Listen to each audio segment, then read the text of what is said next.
ខ្ញុំមានសងសាហើយគេស្មោះខ្ញុំនឹងមិនក្រឡាគឺស្នេហ៍រហូតតែពេលនេះខ្ញុំផ្លាយអារម្មណ៍គិតដូចគួតពេលគេម្នាក់នោះមកសុំស្នេហាចាប់អារម្មណ៍គេខ្លាំងអ្វីដែលគេធ្វើល្អខ្ញុំចេះតែតបតក្បែរនៃសង្សារហើយខ្ញុំអូនសំឡាញ់ពាក្យផ្អែមដែលគេវាចាខ្ញុំច្របល់អរអស់ហើយខ្ញុំដូចជាចង់លេងសើចនឹងគេទាំងមិនមែនស្នេហ៍ពិតខ្ញុំចង់នៅក្បែរនៅចិត្តសងមើ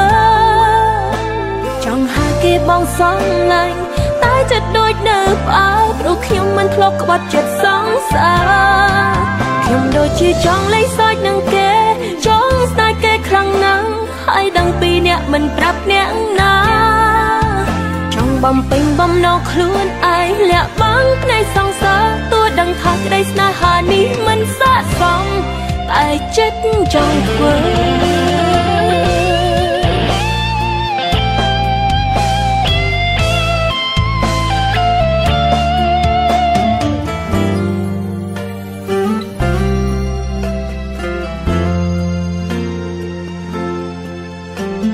ខ្ញុំមានសង្សារហើយគេស្មោះខ្ញុំនឹងមិនក្រឡាស់គឺស្នេហ៍រហូតតែពេលនេះខ្ញុំផ្លាយអារម្មណ៍គិតដូចឈួតពេលម្នាក់នោះគេមកសុំស្នេហាចាប់អារម្មណ៍គេខ្លាំងអ្វីដែលគេធ្វើល្អខ្ញុំចេះតែតបតក្បែរនៃសង្សារហើយខ្ញុំអូនសំឡាញ់ពាក្យផ្អែមដែលគេវាចាខ្ញុំច្របល់អរអស់ហើយខ្ញុំដូចជាចង់លេងសើចនឹងគេទាំងមិនមែនស្នេហ៍ពិតខ្ញុំចង់នៅក្បែរនៅចិត្តសងមើល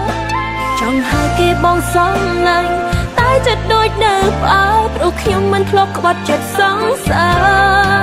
ខ្ញុំដូចជាចង់លេងសើចនឹងគេចង់ស្នេហ៍គេខ្លាំងណាស់ហើយដឹងពីអ្នកមិនប្រាប់អ្នកណា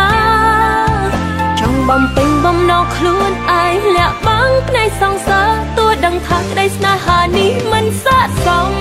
តែចិត្តចង់ធ្វើខ្ញុំដូចជាចង់លេងសើចនឹងគេទាំងមិនមែនស្នេហ៍ពិតខ្ញុំចង់នៅក្បែរនៅចិត្តសងមើលចង់ហៅគេបងសំឡាញ់តែចិត្តដូចនៅផ្អើលព្រោះខ្ញុំមិនធ្លាប់ក្បត់ចិត្តសងសា